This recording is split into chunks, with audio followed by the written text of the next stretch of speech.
వాడికి తెలియదంటే సీతాదేవి మహాలక్ష్మి అవతారము, అదంతా కూడా ద్రౌపది అమ్మవారు శచీదేవి, ఆమె ఒక ఇంద్రుడి యొక్క భార్య.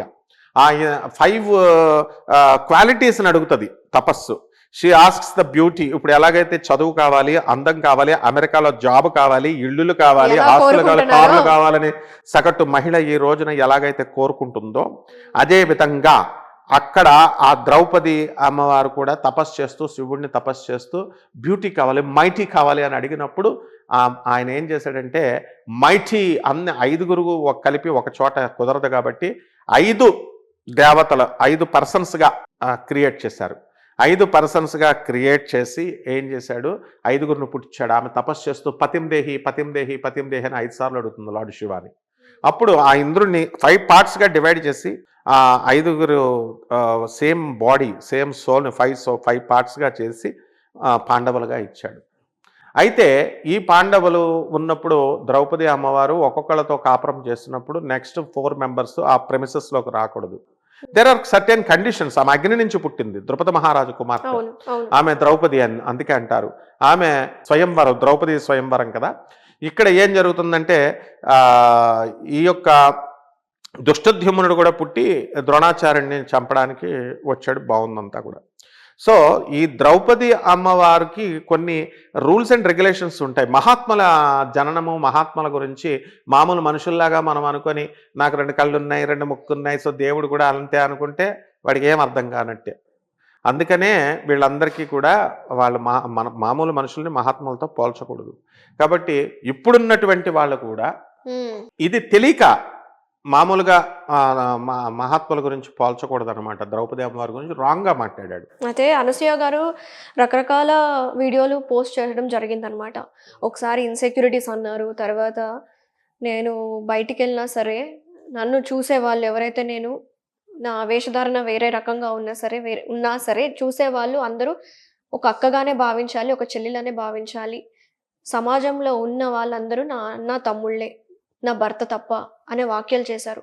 ఆవిడ డ్రెస్ సెన్స్ గురించి, డ్రెస్సింగ్ స్టైల్ గురించి మీరు ఏం చెప్పాలనుకుంటున్నారు ఫైనల్గా? అంటే ఆమె ఇచ్చిన స్టేట్మెంట్లో నేను సెన్స్ మార్చుకుంటాను అని చెప్తే మనం అందరం సంతోషిస్తాం. బయట సొసైటీలోకి వచ్చినప్పుడు, అట్లీస్ట్ పార్టీస్, ఫంక్షన్స్ అక్కడికి వచ్చినప్పుడు ఆమె అలా అని భావిస్తే బాగుంటుంది స్టేట్మెంట్, అందరూ సంతోషిస్తారు. ఆమె సినిమాల్లో వేసుకున్నప్పుడు వేసుకొనియండి, సీరియల్స్ లో వేసుకున్నప్పుడు వేసుకొనియండి, షోస్ లో వేసుకున్నప్పుడు ఆమె ప్రొఫెషన్ అది. తర్వాత ఇట్లా కప్పేసుకోవచ్చు. వెంటనే రాధిక గారు ఇలాంతా చేయలేదా, మనం రెస్పెక్ట్ ఇవ్వట్లేదా? సో అనసూయ గారికి ఉన్న రెస్పెక్ట్ అనసూయ గారికి ఉంది. అయితే వీళ్ళందరూ బ్రదర్స్ గా భావించాలంటే ఎందుకు భావిస్తారు వాళ్ళు? ఇప్పుడు అసలే గరికపాటి నరసింహారావు గారు పాపం, ఆయన 18 years వాళ్ళంతా కూడా బాగున్నారు, ఆ డ్రెస్సులు చూసి టెంప్ట్ అవ్వడం కాదు, ఏజ్డ్ పర్సన్స్ కూడా టెంప్ట్ అవుతారు అని సరదాగా అన్నదాన్ని వివాదాస్పదంగా వీడు నా అన్వేషణ వాళ్ళు మిస్అడ్వాంటేజ్ తీసుకుని చెప్తున్నాడు. సో ఇక్కడ ఏంటంటే అనసూయ గారు మంచి ఉద్దేశంతోనే చెప్పారు, నా హస్బెండ్ తప్ప ఆమె క్యారెక్టర్ మంచిది, ఓకే, నో ప్రాబ్లం. కానీ అవతల వాళ్ళని హౌ డు యూ ఎక్స్పెక్ట్? వీళ్ళంతా మంచోళ్ళుగా ఉండాలని ఎందుకు ఎక్స్పెక్ట్ చేస్తాం అంటే దీన్ని బట్టి అర్థమయ్యేది అంటే అనసూయ గారు ఇన్నోసెంట్, అమాయకురాలే. ఎందుకంటే మెచ్యూరిటీ ఉంటే ఆమె చెప్పేదానికి నాకు ధైర్యం కావాలి, ఎవరికైనా ధైర్యం కావాలి చెప్పే మాటలు. మిగతా నటులంతా కూడా డ్రెస్ వేసుకోవాలి, ఏవో పోస్టింగ్స్ ఏవో చేస్తున్నారు కదా. సో అక్కడ ఏంటంటే మెచ్యూరిటీ లెవెల్ అనేటటువంటిది ఉంటుంది. ఫిజిక్ లావుగా ఉన్న, ఎత్తుగా ఉన్న బ్రెయిన్ కూడా ఎదగదు చాలామందికి. కొంతమందికి 40 years వచ్చిన తర్వాత, 50 years వచ్చిన తర్వాత కానీ మెచ్యూరిటీ రాదు. నేను ఒక చిన్న ఎగ్జాంపుల్ చెప్పగలను. ఒక అమ్మాయిని నేను చిన్నప్పటి నుంచి అబ్జర్వ్ చేశాను. అంటే ఇప్పుడు అనసూయ గారికి మెచ్యూరిటీ లేదు, బ్రెయిన్ లేదు అంటారు. బ్రెయిన్ అంటే she is intelligent in her profession. ఆమె చాలా సినిమాల్లో వేసింది, అందరినీ డీల్ చేస్తుంది, పెద్ద పెద్ద నిర్మాతల్ని, డైరెక్టర్ని అందరినీ డీల్ చేసినటువంటి వాళ్ళు ప్రొఫెషనల్గా డీకుంది. ఒక మంచి ఆర్టిస్ట్గా అయితే పేరు తెచ్చుకుంది. జబర్దస్త్ ప్రోగ్రాంలు, ఈ ప్రోగ్రాంలు, ఆ ప్రోగ్రాంలు అన్నీ చూశారు కదా ఆవిడ. అయితే మెచ్యూరిటీ లేదా ఆమెకి పాపం.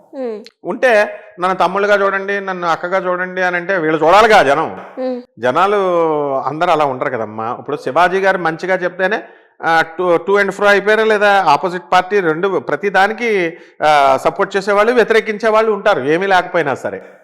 అలాగే శివాజీ గారు ఇంకా ఆయనకు బుద్ధి వచ్చి ఆయన ఏం చెప్తున్నాడు, బాబా ఇంకా నేను ఎప్పుడు సలహాలు ఇవ్వనన్నారు. అనసూయ గారు నాగబాబు గారు సపోర్ట్ చేశారు. డ్రెస్సుల విషయంలో మీకు ఎందుకు ఆవిడకి లేని దురద అని ఏదో సంథింగ్ అన్నారు. అలా ఎవరి సపోర్టర్స్ వాళ్ళకు ఉంటారు. మనం ఏంటంటే మనం ఇవన్నీ సెన్సిటివ్ ఇష్యూస్ కాబట్టి అట్లా మాట్లాడకూడదు. అనసూయ గారు పొలైట్గా చెప్పాలి. ఇప్పుడు డిక్టేటర్షిప్ పనికిరాదు. నెపోలియన్ బోనాపార్టీ, హిట్లర్ డిక్టేటర్షిప్తో చెప్పి ఏమైపోయారు, ఏమైనా ఇన్ఫ్లుయెన్స్ చేయగలిగారు సొసైటీని, వాళ్ళే సొసైటీ చేసుకుని చచ్చిపోయారు లాస్ట్. కాబట్టి మనము నిజంగా మనం సొసైటీకి మంచి చేయాలి, ఒక మెసేజ్ ఇవ్వాలి అనుకున్నప్పుడు తల్లిదండ్రులు ఏం చేస్తారు, ప్రేమతో చెప్తారు పిల్లలకి. ఇట్లా కాదు ఇలా ఉంటుందని కాన్సిక్వెన్సెస్ చెప్తారు, డైరెక్ట్ కాన్సిక్వెన్సెస్ ఏం జరుగుతాయి అన్నది చెప్తారు. కాబట్టి ఆ విధంగా ఈ అనసూయ గారిని ఎవ్వరూ సపోర్ట్ చేయరు భారతదేశంలో. ఎందుకని డ్రెస్సింగ్ గురించి వ్యతిరేకంగా చెప్తూ మళ్ళీ దానికి ఆల్టర్నేటివ్స్ చెప్తుంటే ఎవ్వరు చెప్పరు. అసలు వేసుకోకూడదని చెప్పాలి. సంధ్యారెడ్డి గారు సక్సెస్ అయ్యారు. ఇప్పుడు అనసూయ గారికి పిల్లలు ఉంటే ఆవిడని అలా బయటకు పంపిస్తారా అటువంటి బట్టలు వేసి అన్న పాయింట్ కూడా కొంతమంది అంటున్నారు. అనసూయ గారు బికినీలు వేసుకొని ప్రొఫెషన్లో వెళ్తున్నారు. బికినీలు వేసుకోమని మనం వీళ్ళందరూ ఇన్ఫ్లుయెన్స్ అయిపోయారనుకో, మామూలు జనం, పల్లెటూరు నుంచి వచ్చిన వాళ్ళు, అమాయకులు, ఇన్నోసెంట్లు అలాంటివి వేసుకొని పాడైపోతారు డ్రెస్సింగ్లో అని చెప్పి సంధ్యారెడ్డి గారు అంటున్నారనమాట. అనసూయ గారికి పిల్లలుంటే వేసుకుంటారా అంటే ఏ తల్లిదండ్రులు వేసుకొని ఎవరు కదా. ఈవెన్ అనసూయ గారు కూడా వేసుకోవద్దనే చెప్పుద్ది, కానీ వాళ్ళు ఎదిరించి వేసుకుంటారు. అప్పుడు అంటే మనం ఏంటంటే ఇవి బికినీలు మామూలు ఆడపిల్లలకే అవసరం లేదు అన్న ఎడ్యుకేట్ చెయ్యాలి జనాలకి. ఆ ప్రొఫెషన్లో ఉన్నవాళ్ళు వాళ్ళు వేసుకుంటారు అంతే. కాబట్టి 100% మౌనంగా ఉండుంటే అనసూయ గారు బ్రహ్మాండంగా ఉండేది. శివాజీ గారు చెప్పినప్పుడు ఏదో ఆయన అనవసరంగా ఆమెకు సంబంధమే లేదు, ఆమె ఇంటర్ఫియర్ అయిపోయింది. ఎవరో నిధి అగర్వాల్ సినిమా గురించి ఎక్కడో ఫంక్షన్లో ఏదో జరిగిందని ఆయన చెబితే ఈమె ఎందుకు రియాక్ట్ అవ్వాలి? ఒకవేళ రియాక్ట్ అయింది, ఇప్పుడు సొసైటీకి మంచి మెసేజ్ ఇవ్వాలి అనుకున్నప్పుడు ఇప్పుడు కూడా సైలెంట్ అవట్లా, ఇంకా పోస్టింగ్స్ చేస్తుంది. ఇది మనోభావాలు దెబ్బతిన్నాయి కాబట్టి ఆవిడ ముందుకు వచ్చారు. ఆమె మనోభావాలు, వ్యక్తిగత మనోభావాలు ఉండవు, సమాజం యొక్క మనోభావాలు చూడాలి. మెజారిటీ యొక్క మనోభావాలు ప్రజలు గమనిస్తారు. Men assess through your actions not by your words అన్నారు. మన మాటలను బట్టి కాదు.